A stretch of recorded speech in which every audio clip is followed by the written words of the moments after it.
Selamat pagi teman-teman, saya Prudence Christy dan hari ini saya akan mempresentasikan sustainable living. Kita semua pasti udah dengar dan udah sering lihat dan pasti merasakan tentang perubahan iklim, polusi, dan cuaca yang ekstrim. Nah, gimana sih kita sebagai individu berkontribusi untuk menjaga planet ini agar terhindar dari cuaca yang ekstrim dan polusi? Nah, pertama kita mau tahu dulu apa itu sustainable living.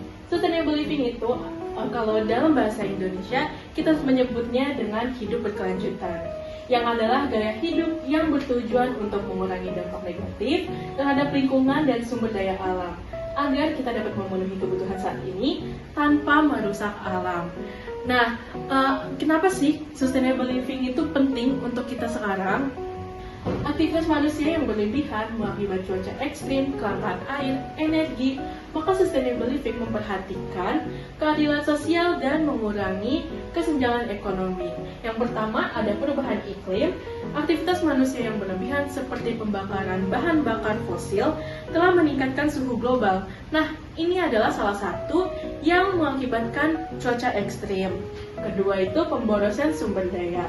Sumber daya alam kita semakin menipis. Jika kita nggak lakukan perubahan dari sekarang, maka kita akan menghadapi kelangkaan air, energi, dan bahan makanan di masa depan. Yang terakhir ada kesejahteraan sosial, yaitu sustainable living juga mengutamakan kesejahteraan sosial dengan memperhatikan keadilan sosial, mengurangi kesenjangan ekonomi. Yang selanjutnya, yaitu adalah prinsip-prinsip sustainable living. Ada pengurangan jejak karbon, yaitu mengurangi penggunaan energi fosil dan beralih ke energi terbarukan, seperti tenaga surya atau angin. Selain itu, kita bisa memilih transportasi yang ramah lingkungan, seperti bersepeda atau menggunakan kendaraan listrik. Kedua, ada mengurangi sampah. Prinsip reduce, reuse, dan recycle sangat penting dalam sustainable living ini. Kita bisa mengurangi konsumsi barang sekali pakai, memilih produk yang bisa digunakan kembali, dan mendaur sampah untuk mengurangi limbah. Yang selanjutnya ada konsumsi berkelanjutan. Memilih produk yang diproduksi secara etis dan ramah lingkungan sangat berperan dalam mengurangi dampak negatif terhadap planet ini. Belanja produk lokal dan organik juga merupakan dukungan yang untuk sustainable living ini. Selanjutnya ada penggunaan energi terbarukan. Menggunakan sumber energi yang dapat diperbarui adalah langkah penting. Misalnya memasang panel surya di rumah atau menggunakan produk yang berbasis energi hijau.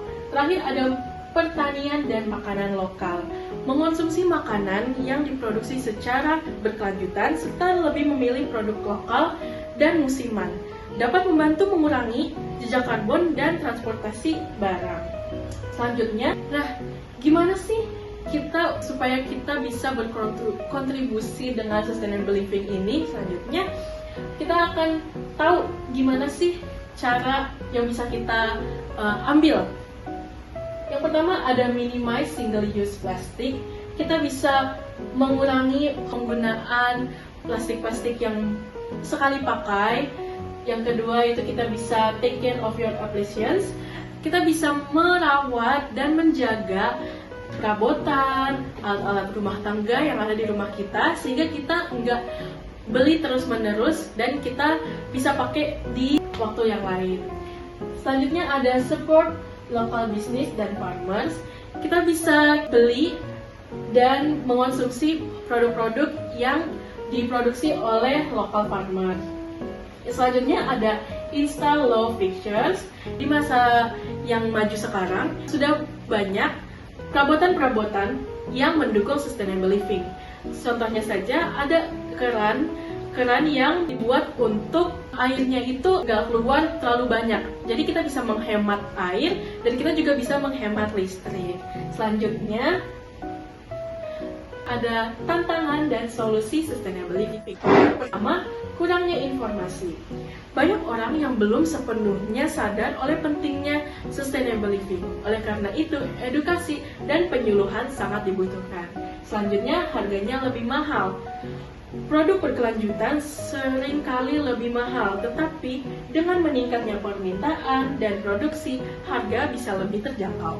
Solusi dari tantangan-tantangan sebelumnya, itu kita bisa mulai dari langkah-langkah kecil yang kita mulai dari rumah.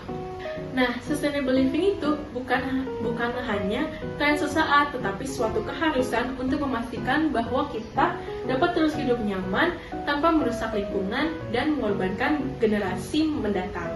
Dengan langkah-langkah sederhana yang kita ambil hari ini, kita dapat menciptakan perubahan besar di masa depan. Jadi ayo kita mulai dari diri kita sendiri. Mari kita beralih ke gaya hidup berkelanjutan demi planet yang lebih baik, sehat, dan kehidupan yang lebih baik. Sekian dari saya, terima kasih atas perhatiannya.